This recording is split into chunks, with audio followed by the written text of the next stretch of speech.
In 2018, former Obama administration senior official Ben Rhodes published a memoir detailing his years working in the White House, including how the administration addressed the leaking of classified information by NSA whistleblower Edward Snowden in 2013. And according to journalist Glenn Greenwald, the memoir proves that the Obama administration intentionally maligned Snowden and forced him to take permanent residence in Russia, despite desperate attempts by Snowden to leave at the time, saying in part, quote, "It is hard to overstate how dispositively Rhodes' own book proves that Obama's officials generally and Rhodes specifically lied blatantly and cavalierly to the public about what happened, a level of sustained and conscious lying that can be explained only by sociopathy." Glenn Greenwald is here to discuss. So, Glenn, I mean, clearly he was bragging in his book, and while bragging, he unveiled the truth. So share with us exactly what that truth was and how he went about doing that. Yeah, it's interesting. I think like most people are skeptical of the media, believe the media is capable of lying, but you really don't get the full appreciation for how constantly they do it, how readily they do it in partnership with the government until you're actually in the middle of a particular news event. And then you just are constantly reading and hearing the government saying things that you know firsthand is a lie. And that happened to me all the time in the Snowden story. And one of the biggest lies was their use over the course of 8 years to malign Snowden as a traitor, as a Russian spy, using the fact that he had, in their words, chosen Russia as his destination. And why would you choose Russia as your destination if you were actually a patriot and cared about civil liberties? And the whole time I knew this was a lie because I was in Hong Kong with him. I knew exactly what his plan was, which was to leave Hong Kong, fly through Moscow to Havana, through Havana, and then on his way to Bolivia or Ecuador to try and seek asylum there. Obviously, WikiLeaks was helping. Julian Assange at the time had asylum with Ecuador. He was living in the Ecuadorian embassy, obviously had contacts with the government. And so it was a very good bet he could get asylum in one of those two countries. When he got to Moscow, he was prevented from leaving. His plan was to leave immediately, the airport, because the Obama administration had invalidated his passport, which prevented him from boarding an international flight. And more importantly, had bullied the Cubans because the only way Snowden was going to fly through Havana was with a promise from the Cuban government that you have a right of safe passage, that if you fly through Havana, we're not going to detain you and turn you over to the Americans, which is a promise that they had made. The Obama administration bullied the Cubans, threatening them to withdraw that guarantee. And when they withdrew that guarantee, he could no longer fly through Havana. That was always what I knew had happened. But you had Obama officials out there for 8 years saying, who could consider this guy a patriot or a whistleblower? He chose Russia. He sought refuge from Vladimir Putin. And so in Ben Rhodes' memoir, he was writing a chapter about Cuba, not about Snowden. So he forgot his lie.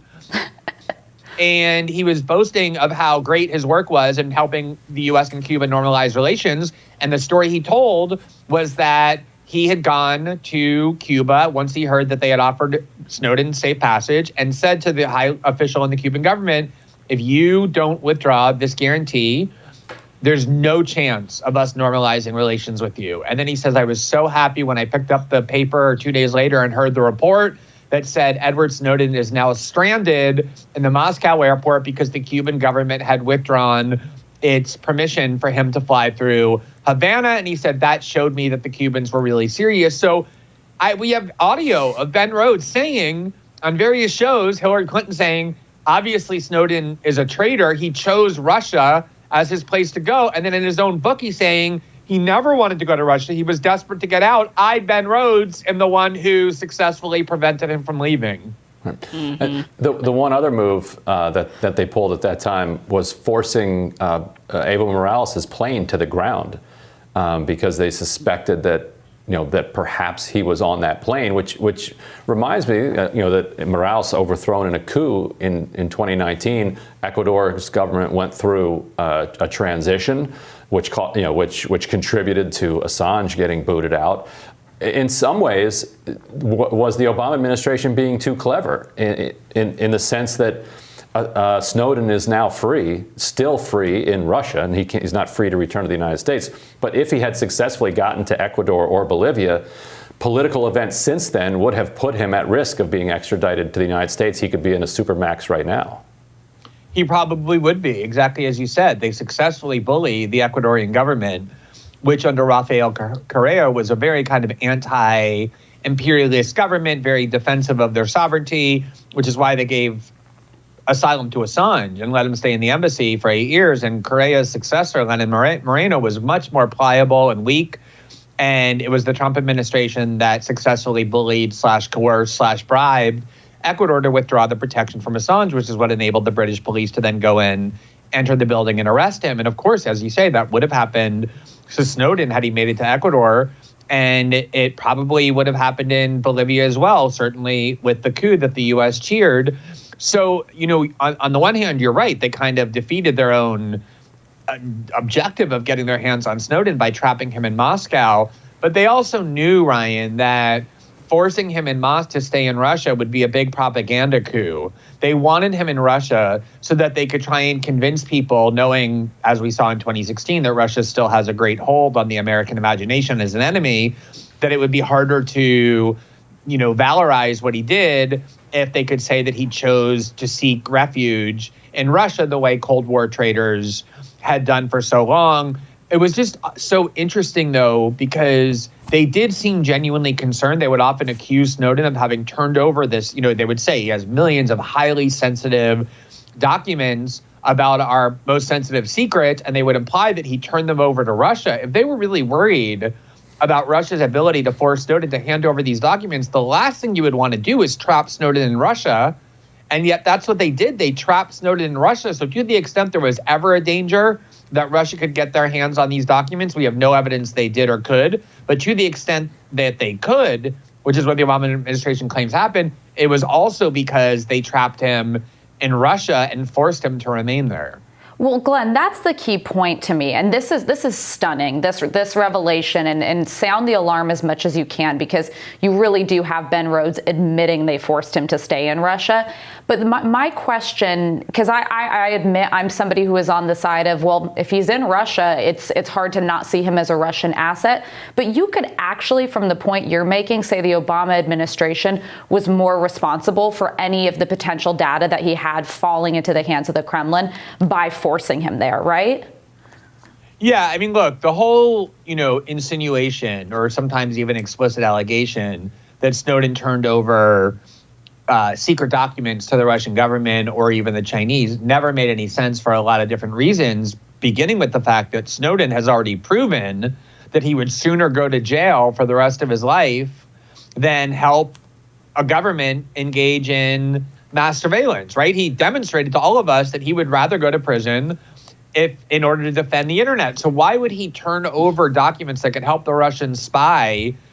Because they were threatening him that if he didn't, he would end up going to prison. He'd already proved that he would rather go to prison than help surveillance. So it never made sense in the first place, the rationale. There was never any evidence presented that Snowden gave documents to any other government. He says adamantly, and I know it's true, that he didn't even take the archive with him and didn't have access to it any longer out of fear that while he's traveling around the world, if a government could torture him, he wouldn't have the capability to turn over access to those documents. But you're right, to the extent that anyone believes that might have happened, there's only one entity to blame for that, which is the Obama administration for forcing him into the grip of the Russian government by not allowing him to leave that airport. And your point about the propaganda value of having him be in Russia, I think is a really important one, because even though, as you said, like the Ecuadorian government was under the control of an anti-imperialist government at the time, and Evo Morales was in power in Bolivia, the U.S. government has to know that those are still, kind of within the Monroe Doctrine countries. If he winds up there, at some point in the future, they're going to have access to him, and so they consciously decided that they would rather not have access to him in the future to be able to put him in prison, which actually then enables people to valorize him more. If you're a martyr, if you're in prison for what you've done, as you just said, that gives real credit to the bravery that it took to do it. But if you're sitting in an apartment in Moscow and doing interviews on RT, then it's very easy then to discredit him to an American public. So I think that is that is a really important insight into what their strategy was as it related to Snowden. Yeah, even in Ben Rhodes' book, he's still lying. He says that Snowden's plan was to go to Venezuela, knowing how Americans think about Venezuela very differently than how they think about Bolivia and Ecuador, which whatever you want to say about Rafael Correa and Evo Morales, nobody doubts they were democratically elected. Those are democratic countries. At least they were until the coup in Bolivia in 2019 that the U.S. cheered, but now it's been restored, which is why he went there. And I think, Snowden was always extremely conscious of the government's propagandistic attempts to demonize him. Even now they'll say he went to China. He didn't go to China. He went to Hong Kong. He purposely chose a place. He needed to go to a place that would be safe from the American government's ability to get their hands on him. He couldn't go to Ecuador or Bolivia in the first place because, as you say, they controlled Latin America. So we did need to go to a place where the Americans would have a hard time getting their hands on him. But he purposely chose a place in Hong Kong that is a symbol of resistance to tyranny. People in Hong Kong are fighting mainland China. They're protesting in the street. They're fighting for free speech and free press rights.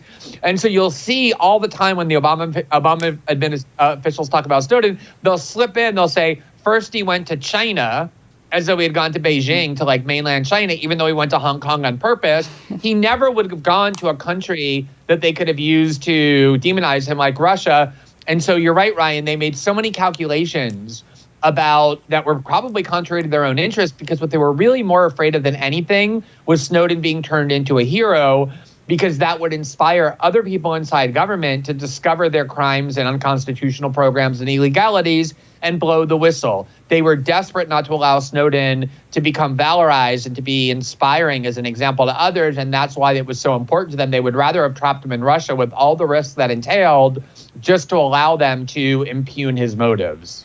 Also, real quick and unrelated to this, Ben Rhodes is well known for not having a national security or foreign policy background, but having a master's in literature. So, creative writing. Creative writing. How's the book? How's the book? Is it? I haven't read it yet. I've been meaning to. Is it well written aside from the politics? Well, the funny thing is, the memoir itself was written in 2018. He has a new book out in 2021, giving his foreign policy perspective. The reason I got that 2018 book, I never read it before, was because there are passages in there about how the military purposely kind of cornered Obama out of leaving Afghanistan by leaking that they just needed another year and 50,000 troops. So I got the book in order to read that part, and then I found the Snowden part. It's a decent book if you want to know how the national security state functions. At the same time, he is a propagandist, extremely loyal to Obama, so a lot of it is just hagiography about Obama and himself. So no, I wouldn't recommend it being as something worth reading unless you want to discover Ben Rhodes accidentally revealing his own lies because of the service to his ego. All right. Well, Glenn, thank you so much for joining us. Really appreciate it. All right, good to speak with you guys. Thanks for having me. And we'll have more Rising right after this.